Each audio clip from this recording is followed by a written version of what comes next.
नहमदुहु व नसल्ली अला रसूलिहिल करीम अम्मा बाद अऊज़ु बिल्लाहि मिनश शैतानिर रजीम बिस्मिल्लाहिर रहमानिर रहीम।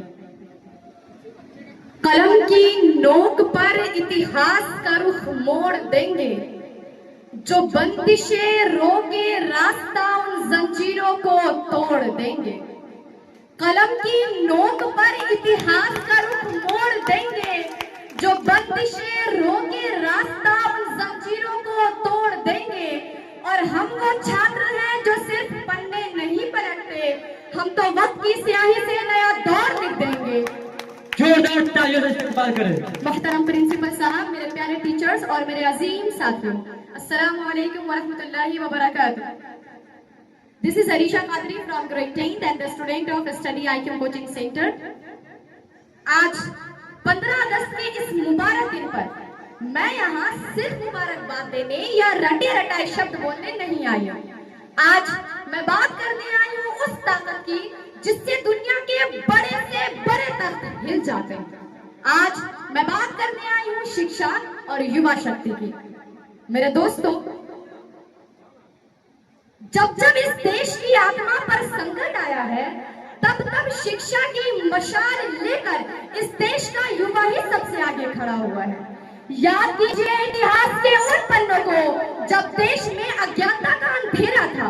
तब सावित्रीबाई फुले और ज्योतिबा फुले ने पत्थरों और गालियों की परवाह किए बिना बेटियों और पिछड़ों के हाथों में कलम थमाई थी। याद कीजिए स्वामी विवेकानंद को, जिन्होंने ये बात कही थी कि उठो और जागो, उठो जागो और तब तक मत रुको जब तक लक्ष्य प्राप्त न हो जाए, जब तक मंजिल हासिल न हो जाए। अजीम साथियों, आज हमारे देश को आजाद हुए 79 साल बीत चुके हैं, मगर आज जरा अपने आसपास नजर उठाकर तो देखिए, क्या आज हमारी असली लड़ाई किसी विदेशी हुकूमत से है? नहीं, आज हमारी असली लड़ाई किसी विदेशी हुकूमत से नहीं है, बल्कि आज हमारी असली लड़ाई अज्ञानता से, बेरोजगारी से, अन्याय से और समाज में जहर की तरह फैलती हुई नफरत से है। साथियों, इसी बात पर एक बहुत ही खूबसूरत सा शेर मुझे याद आ गया है।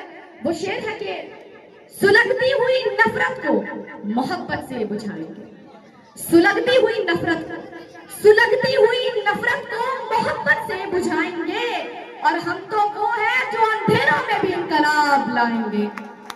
प्यारे साथ, जरा याद कीजिए दिल्ली के जंतर मंतर का वो मंजर, वो सिर्फ एक जगह नहीं है, वो गवाह है इस बात की कि जब जब इस देश में अज्ञानता, बेरोजगारी या अन्याय की सीमा पार हुई है, तब तब इस देश के युवाओं ने शांतिपूर्ण तरीके से क्रांति का बिगुल फूंका है। जोरदार ताली बजा दें। और ऐसे ही जुनून से भरे हुए युवाओं के लिए मैंने खुद कुछ लिखा है। मैंने लिखा है कि ना झुका जाएगा जुल्म के आगे हमसे, ना खामोश बैठा जाएगा।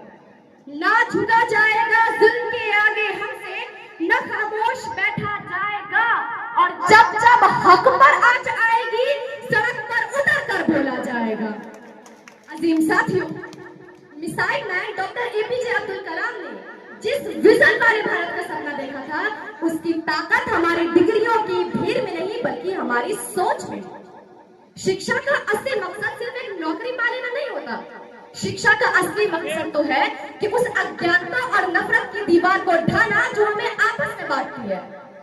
और किताब लिखने वालों ने भी क्या खूब लिखा है कि किताबों की ताकत को कम मत समझो है जमाने वालों, किताबों की ताकत को कम मत समझो है जमाने वालों। जब एक कलम उठती है तो करोड़ों की तकदीर बदलती है। प्यारे साथियों, एक सच्चा और एक पढ़ा लिखा युवा वो नहीं होता जो किसी भीड़ का हिस्सा बन जाए। एक सच्चा और एक पढ़ा लिखा युवा तो वो है जो अंधकार में मशाल बनकर खड़ा हो जाए, जो नफरत के जवाब में मोहब्बत की बात करे, जो जात पात और धर्म के झंझटों से उठकर शिक्षा, स्वास्थ्य और रोजगार पर सवाल करे।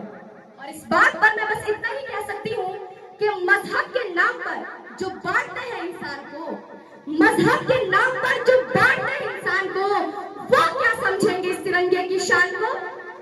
मजहब के नाम पर जो बांटते हैं इंसान को, वो क्या समझेंगे इस तिरंगे की शान को? कलम हाथ में उठाओ और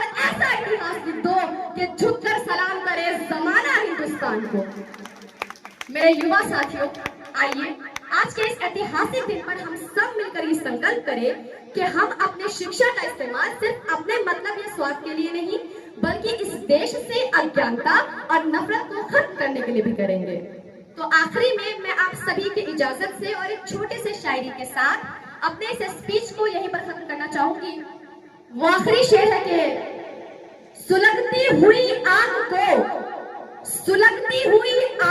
हम फिर से हवा देंगे, सुलगती हुई आग को हम फिर से हवा देंगे, जो सोई है ज़मीरे उन्हें आज जगा देंगे। सुलगती हुई आग को हम फिर से हवा देंगे, जो सोई है ज़मीरे उन्हें आज जगा देंगे। और इतिहास के पन्नों को पलट कर तो देखो, हिंदुस्तान जिंदाबाद कहला देंगे। बहुत बहुत शुक्रिया। वस्सलाम, इनकलाब जिंदाबाद। Many thanks to Elsa Qadri, the class of the